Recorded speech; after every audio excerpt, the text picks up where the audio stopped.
Hey everybody, it's David Taylor. Welcome. Today we are going to talk about contracts, specifically what we call in Chicago the multi-board 7.0 contract. It's everything you need to know about the details, the fine and the gritty, all the legalese, everything coming up.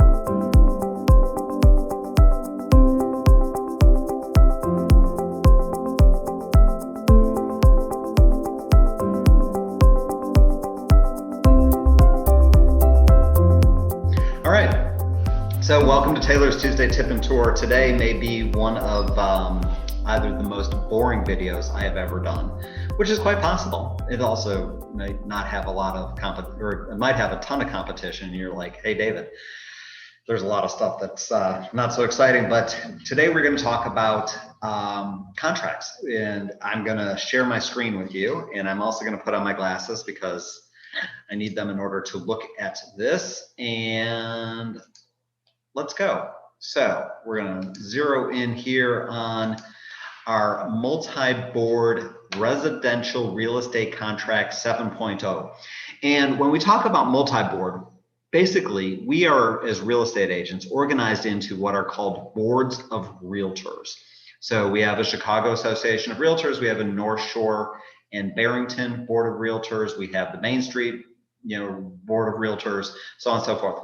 So this is the multi-board, which means that it's multiple boards of realtors, and we all more or less use this. There's Chicago Association of Realtors has a condo contract that some people use, but this is the one that I use every single time. So we're going to go through this, and when we talk about this, when you sign a residential real estate contract, this is what you are signing. So you'll notice over here on the left-hand side, we've got numbers. So this is drafted by lawyers. So we've got line numbers that we can refer to. So line number 2, the buyer's name. So I'm just going to pretend that I am doing this. David Taylor is purchasing something, and the seller is going to be Adrian Taylor. My wife is selling me a piece of property. Nice. Okay, so buyer's name would go in here, the seller's name would go in here. Dual agency is not something that I practice, but if it was, dual agency is a whole separate video about agency, but it is basically the listing agent and the buyer's agents are the same person. So me representing both the buyer and the seller, which would not happen. So paragraph 1, buyer, the parties to the contract. Paragraph 2, the real estate. So real estate is defined as the property, all improvements, fixtures. So that's important. Anything that's attached is considered part of the contract, and then personal property that's listed later. So we have a lot size if it's a single family home. If it's a condo, we don't worry about that, but lot size could be acreage of approximately 0.10 acres, 0.25 acres, 1.8 acres, something like that. And then commonly known as 1234 Main Street, unit number 1 if it's a condo or a townhouse. And then city, we're just going to say Chicago, Illinois. I don't know if we have a Main Street in Chicago, but we do. And then the SIP 60666, and then the county would be Cook County. The permanent index number, number 10 right here, is the property identification number, also is known as that. So that is what's recorded at the recorder's office. It's a number, so it's like 15-00-234-0002. And it's basically the number that is assigned to that parcel of property or the unit number. And then we check if it's single family attached for a condo or a townhouse, single family detached for a single family home, or multi-unit if it's a 2-flat, 3-flat, 4-flat, or something like that. If parking is included, so with a single family attached property, condo, if it has a space, it's going to be number of spaces, 1 or 2, identified as space number 1, and then the location, in the garage, in the alley, exterior lot, whatever that is. If it's a deeded space, then it's going to have its own permanent index number or PIN, and we're going to write that down there. If it's a assigned space or a limited common element, we'll check those boxes, okay? Storage. Again, this is not for a single family detached home. We don't really worry about that at all, but this is for a single family attached. If there is a storage space, if it comes with it, and again, whether or not that's deeded separately, there will be a PIN or limited common element. Or assigned space, and then we want to know all that. Sometimes we don't have that when we write the contract, and we let the attorneys figure that out, but we like to include as much information as possible when we write the contract.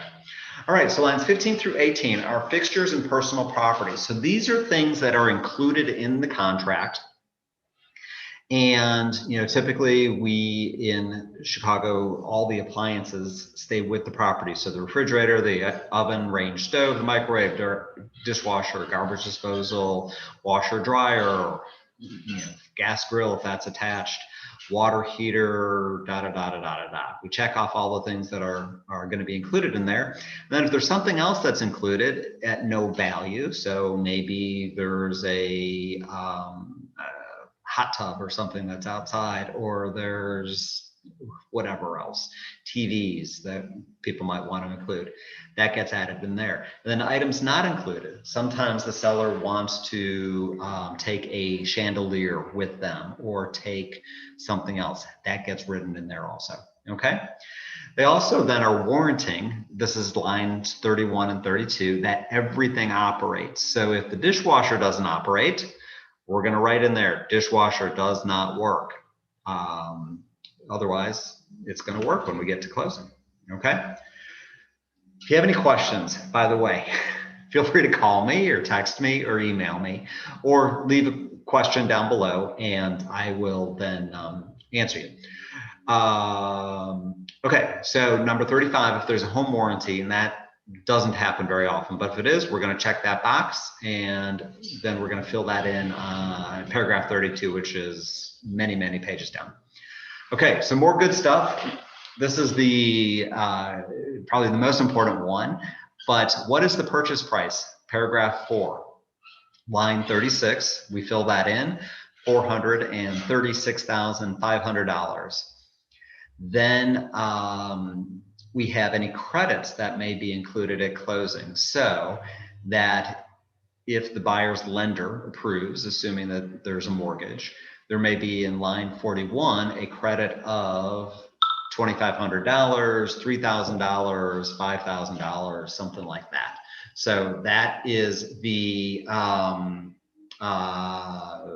credit that is going to be asked for, and it's going to be part of the contract. Credit at closing also can be applied towards everything such as your closing costs, your prepaid items, your establishment of your escrows, which are kind of the prepaid items, appraisal, inspection, things like that. Line 42 is earnest money, another very essential part of the contract. And in Chicago, we have earnest money in 2 separate installments. So the first one is typically $1,000, and that gets deposited with whoever's holding the earnest money at the time of contract acceptance. So everybody signs off on the contract today. Next day or two, we're going to get that $1,000, and it's going to get deposited, typically by the listing agent, but sometimes by the seller's attorney. Then you'll see on line 43, additional earnest money. Typically, but not always, we have anywhere from 3 to 5% of the total purchase price. So a $432,000 purchase price, or whatever I said it was earlier, you know, 3% would be what, about $12,000, 5% would be $20,000. So it could be an additional $11,000, an additional $19,000, an additional $49,000. Whatever that amount is, and then that's typically due after the attorney inspection period. So we typically type in here, shall be tendered by A/I period, 2 days after, 3 days after, whatever that is. Then, oh, one other thing. So you'll see here, buyer's initials over here on the left side, seller's initials over here. Every single page gets initialed by everybody, and then we fill in the address down here. All right. Line 45 says who's holding the earnest money. So this is continuation of paragraph B there, 4B. Seller's brokerage, buyer's brokerage, or as otherwise agreed by the parties, typically a selling, an attorney for the seller is holding it, or possibly a title company. Paragraph 5, closing. So closing date of June 30th, July 15th, October 5th, whatever that closing date is, gets put in there. And then possession is typically transferred at closing. It's very rare in Chicago that somebody takes possession prior to closing or after closing. Occasionally there's a lease back, but not very often. So closing takes place once the keys get passed over to the buyer at closing. Paragraph 7 is financing. So here there are a bunch of different options, and this gets initialed up here. Hopefully you can see the cursor kind of moving around. We have a loan contingency. So this is basically the buyer saying, I'm going to be getting a mortgage.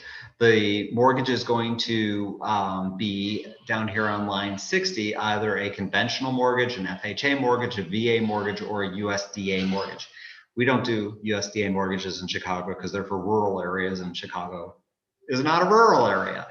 Okay, so line 60, it's a fixed rate and adjustable rate with interest rates currently, as low as they are. I haven't seen anybody do an adjustable rate, gosh, probably 15 years, maybe even later or longer than that. So line 61, loan for X percentage of the purchase price. So if it's a FHA loan, we know it's going to be 96.5% of the purchase price. A VA loan is typically 100% of the purchase price.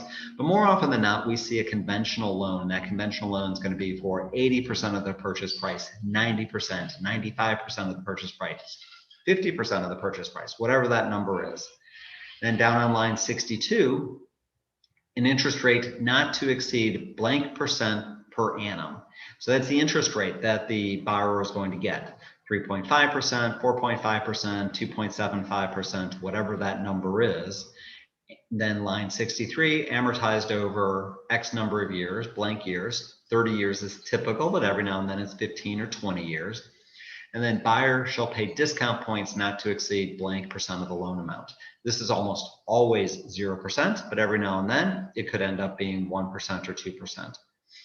Okay, so the rest of this just has to do with the basics of getting approved for the mortgage. So this is all legal stuff that oftentimes gets adjusted in the attorney approval letter, but it's basically, line 71, the buyer is going to make application for a loan not later than 10 days after after contract acceptance. They're going to pay all the fees required. They're going to excuse me, they're going to move forward. And if they don't, the seller has the option of terminating the contract. It doesn't happen very often. So line 78 is pretty important right here. So unless otherwise provided, it says this in unless otherwise provided in paragraph 30, this contract is not contingent upon the sale and or closing of buyer's existing real estate. So if it is, we're going to get to that later, but that otherwise just says, boom, nope, it's no other contingencies other than this. Now, every now and then, someone checks line 84 as cash transaction with no mortgage. And this means they're paying cash for the property. Okay, so they don't have the option to get a mortgage. It's just, boom, I'm going to have $432,000 in cash ready to go on closing day, and it's going to get transferred to title company, which is going to pay for it. The other option is, here we are now on page 3, paragraph C of paragraph 7, subparagraph C. May not have all my legal correct on that, but I think I did. Line 94, cash transaction mortgage allowed. And what this does is it gives the buyer the option of getting a mortgage if they so choose to, but if they don't, or if they don't get approved for the mortgage, they've got to go forward and pay cash for the property. So it's basically almost but not quite as good as getting a cash transaction. If you're a seller, you're like, boo, this is great, we're getting cash. Some people do this, but not so often. But you can see in bold where I've got the cursor right here, line 102, this contract shall not be contingent upon buyer obtaining financing.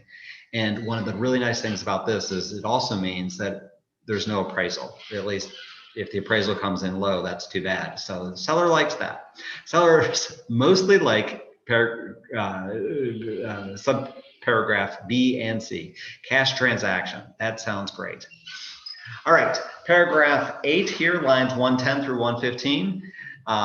These are, as they say, statutory disclosures. You can read that, I'm sure. But it's basically saying that the buyer has or has not received the property disclosure, the lead-based paint disclosure, the radon disclosure, as well as a couple pamphlets from the EPA and the Illinois Emergency Management Association about lead paint and radon. All right, prorations. So depending upon what we are buying as a buyer, if you're buying a regular home without a homeowners association, the only thing that we're going to prorate are taxes.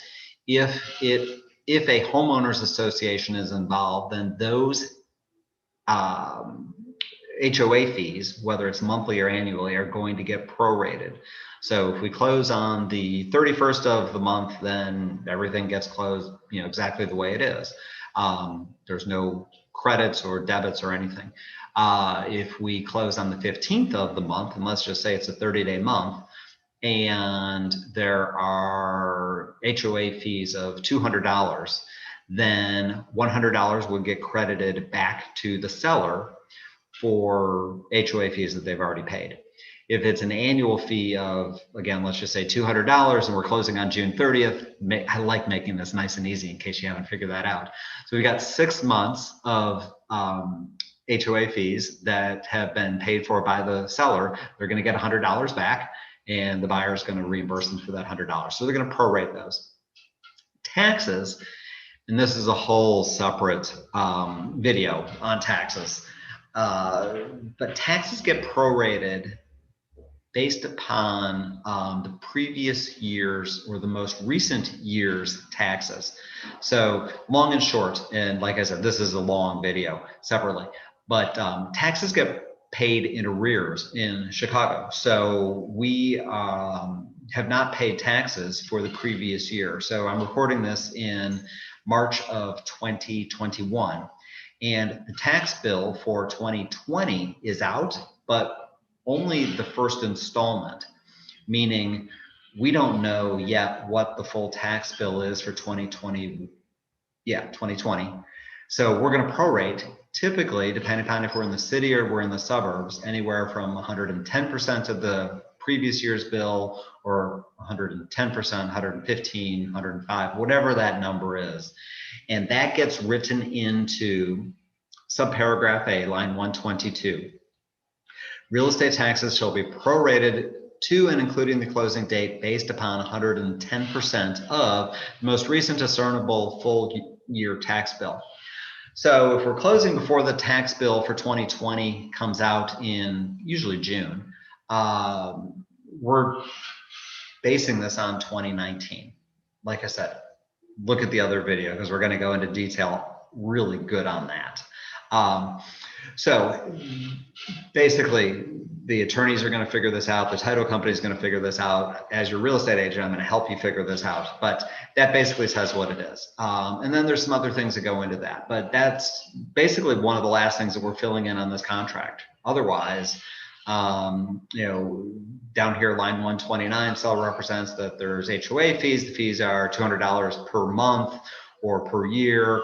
If there's a special assessment or anything else, that's going to get noted also. And then if there's a master or umbrella association, we don't see that too often, but every now and then we do. Okay, more initials. We move on to attorney review. So the attorney review period, again, is one of those things that is a little bit unique to Chicago. So we have attorneys who represent both buyers and sellers. And during the first 5 business days after contract acceptance, the attorneys review the contract and they can approve the contract, they can disapprove the contract, or propose modifications or proposals, which is basically what happens paragraphs C and D. So the buyer's attorney sends over a letter saying, hey, we want to make changes to this. Also, during that period, here in number 12, there's been an inspection that's been done, and the inspection notice, there are some changes that need to be made, some repairs that need to be made, and we're going to send that over for you, Mr. Seller, Mrs. Seller, under the attorney review period. So when we talk about the attorney inspection period, this is paragraphs 10 and 12. And it's typically 5 business days. Sometimes it gets modified to 7 days or 10 days, but typically it's 5 days. Excuse me. And they are reviewing the contract and making some changes, okay? Every now and then we waive a professional inspection, in which case then paragraph 11 right here, line 155 is gonna get initial. Inspection is also a separate video that we have for you. And, it's an inspection of the house. Oftentimes it's also a radon inspection, inspection of the sewer line. It can be inspection of lead-based paint, all sorts of different things. But this paragraph 12 talks about the inspection, and look at the other video if you'd like to learn about that. Okay, the rest of this is a lot of legalese, so we're going to go through this fairly quickly, but I'm going to give you an overview of what each paragraph is. So paragraph 13, homeowner insurance. This is paragraph basically says that the buyer has to be able to get homeowner's insurance on the property. If they can't get homeowner's insurance, then the contract shall be null and void. Every now and then that does happen if there's something wrong with the property, basically. Flood insurance. If the property is in a flood insurance, in a flood zone requiring flood insurance, then the buyer shall have the option of declaring the contract null and void. Now, if I'm representing you as the buyer, we're gonna hopefully know about this ahead of time before we even write a contract. And depending upon what's going on, we'll make a decision about if we wanna, write a contract or not. It's pretty rare that we don't know a creek is nearby or a river is nearby and property might be in a flood zone, but every now and then that does pop up. Paragraph 15 talks about whether or not the property is in a condominium or has a common interest association. And this just talks about what all that means, who, basically there's some additional documents. It's called a 22.1 that needs to get filled out, and the seller is responsible for making sure that all that gets done, that they provide us with all the bylaws and the rules and regulations, the CCRs as it's called, covenants, conditions, and restrictions. So that's what paragraph 15 is talking about. 16 is the deed. So the deed is what basically says you own the property. And it says here, line 231, seller shall convey or cause to be conveyed to the buyer or buyer's designated grantee good and merchantable title. What that means is that you own the property free and clear of any liens against the property. So the title company is going to do a title search, make sure that there aren't any liens on there, and they are going to make sure that it's clear title, which is basically what you want. You don't want any liens on your property when you buy it, right? There's a lot here, right? We're on page 6. Rest of this is going to go fairly quickly, so hang in there with me. 17, municipal ordinance, transfer tax, and governmental compliance. This just basically says that if there are transfer tax fees that need to get paid, either the buyer or the seller or both in some instances will pay those, and that they'll agree to comply with all other applicable laws.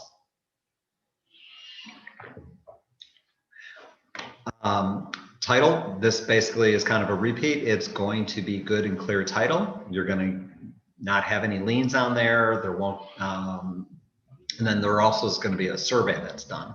And this is here in number 19. You will get a copy of the survey prior to closing, not less than 1 day before, oftentimes even before that. Your attorney, as a buyer, will review that with you and make sure that you understand if there are any encroachments or encumbrances upon that. 20, damage to real estate or condemnation prior to closing.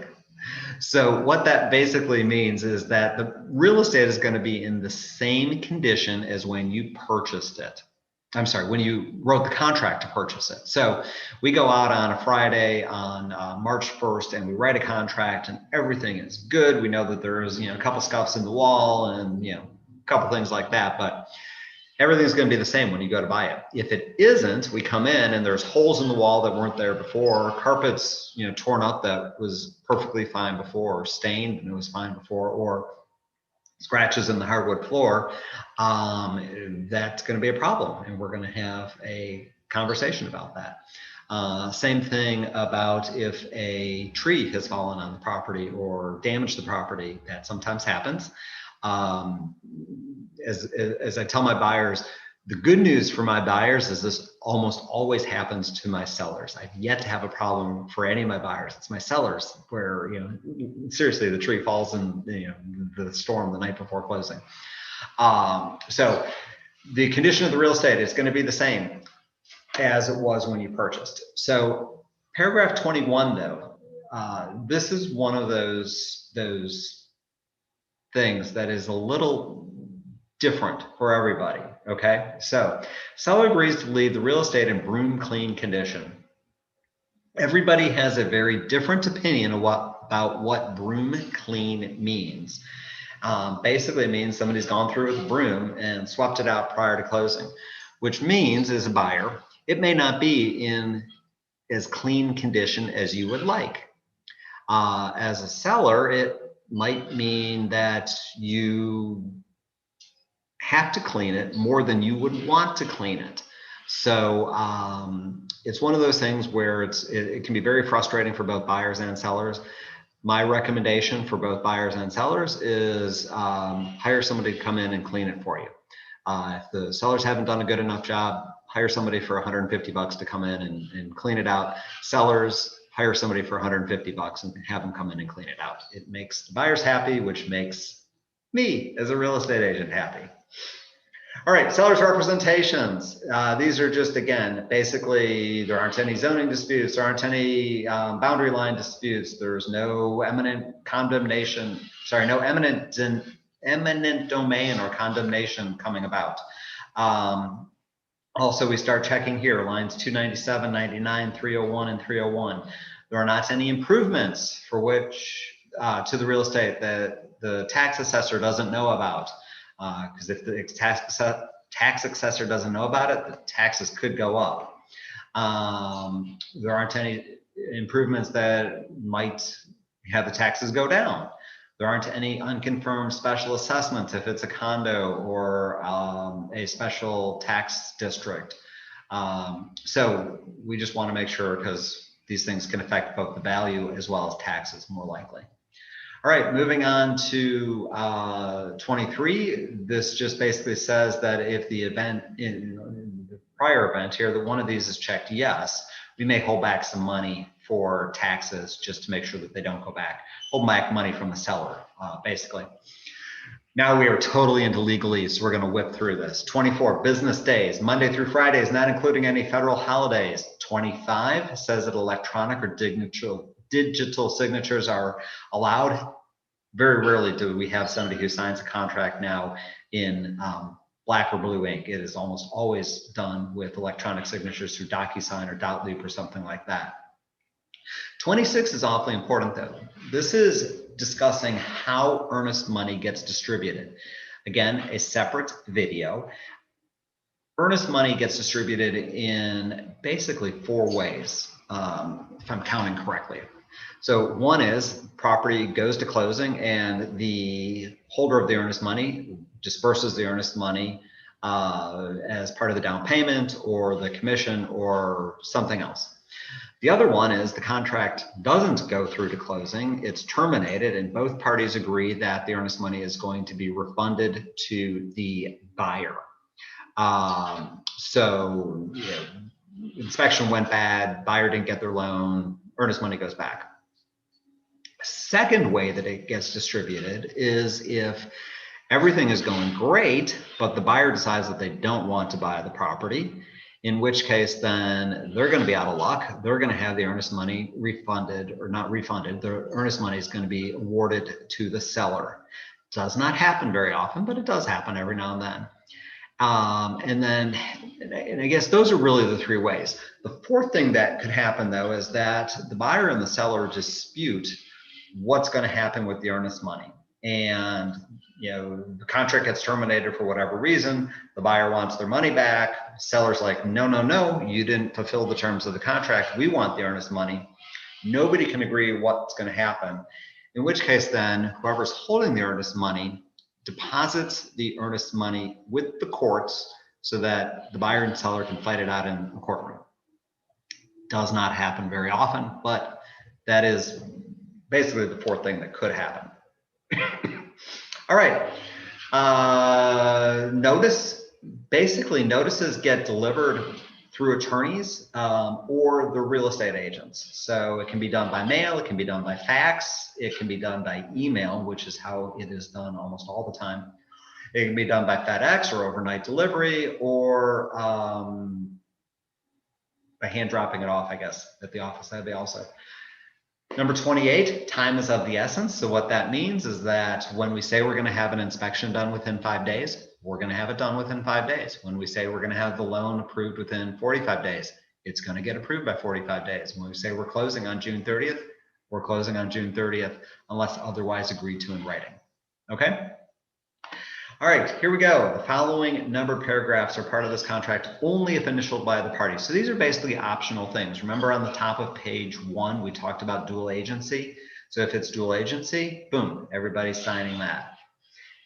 Remember back on, I think it was page 3 with the financing, page 2 maybe, talked about the sale of the buyer's real estate. If it is contingent upon the buyer's real estate, it's going to be initialed here. There's going to be the address of the buyer's real estate, and then it's going to say if they've already entered into a contract to sell the real estate, or if they haven't listed it yet, even then paragraph 3 is going to be down there. And this is basically if there is going to be real estate that's for sale. And that's what this entire next section has. Seller's right to continue to offer it for sale. This doesn't happen too often, so I'm not going to go into a whole lot of explanations about this, but if you have questions, leave them down below or call or email me. Line 445, number 31. This, I've never had this happen, but sometimes, every now and then, somebody enters into a real estate contract and then they decide not to buy the property, so they cancel the contract, as is their right during the attorney inspection review period. And they're waiting on the seller to cancel the contract, but they want to write an offer on a new home. So they're waiting, and as a result, they let the seller know, hey, we need to cancel the previous contract before we can move forward, but we want to move forward. So please initial here line 31 so that you understand, and I'm not going to end up under contract for 2 different properties. Okay, home warranty. If there is a home warranty, these boxes get initialed, and then the amount of the home warranty, the cost of that, gets written into line 452. If a property is on a well or sanitary system, not in the city of Chicago, probably not even in the close-in suburbs, but in the far-out suburbs, then that gets initialed in here. Wood destroying infestation, if there's going to be a inspection that gets done on that, maybe if there's a VA loan or something else, we're going to initial that. And then possession after closing. Again, this rarely happens, but if it does, somebody wants 30 days after closing or 3 days after closing, we're going to initial that and write in the number of days after closing, as well as what the cost of that's going to be for them to stay and use that. Line 477. Line 36 here, paragraph 36, line 484, is something that is pretty common. It is what is known as is condition. So right now we are in a seller's market, which means buyers are writing offers, and one of the ways to make the offer more attractive to sellers is to say, I will buy it as is. Now that doesn't mean I'm not going to get an inspection, but if there are any repairs that need to be made, I'm not going to make them, or I'm not going to request that you make them. So that gets, written in here or initialed here, that saying I'm buying this as is. Paragraph 37, specified party approval is basically if somebody else has to approve this. So let's say that couple is buying it and one of the partners is in town writing the contract, the other partner is out of town or unable to be there. So it's just waiting on that person to do that. And typically they have to get that done within 5 days. So much like the, what is it? What was it? I'm going back here. Cancellation of prior real estate contract. I've never had this happen before. So we've never had a specified party approval. I'm sure it does, otherwise it wouldn't be in here, but I haven't had that. All right, number 38, paragraph 38, if there are any other attachments that get included in there. And then number 38, miscellaneous provisions. So articles for deed, short sale, multi-unit, so on and so forth. Occasionally, but not often does that get included. All right, final page for initials, and then we get date of the offer right here, date of acceptance, when the seller signs it, signatures there, buyers and sellers' names and addresses and phone numbers and emails, and then buyer brokerage information, seller's brokerage information. Down here, line 533, the buyer's attorney, their email, their name, their address, their phone number, their fax number, if they're still using faxes, mortgage company information, homeowners association information. And once we have that acceptance filled in there on the right-hand side and the seller signature filled in, it gets transmitted back to the buyer's agent.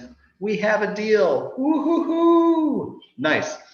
Now, sometimes we don't, and lines 555 through 557 say, nope, the seller isn't accepting this offer, in which case then they can fill this out and say it was presented to the seller on such and such a date and it was, boom, rejected. It doesn't happen too often, but every now and then it does. Okay, so we have gone through a ton of information. If you're still here with me, congratulations. If you're still awake, double congratulations. And if you have any questions, feel free to watch the video all over again as I go through everything, or more likely, drop a comment down below, pick up the phone, give me a phone call, send me an email, let me know. Thank you for joining me. I hope you have a great day, and I'll look forward to seeing you next time on Taylor's Tuesday Tip and Tour.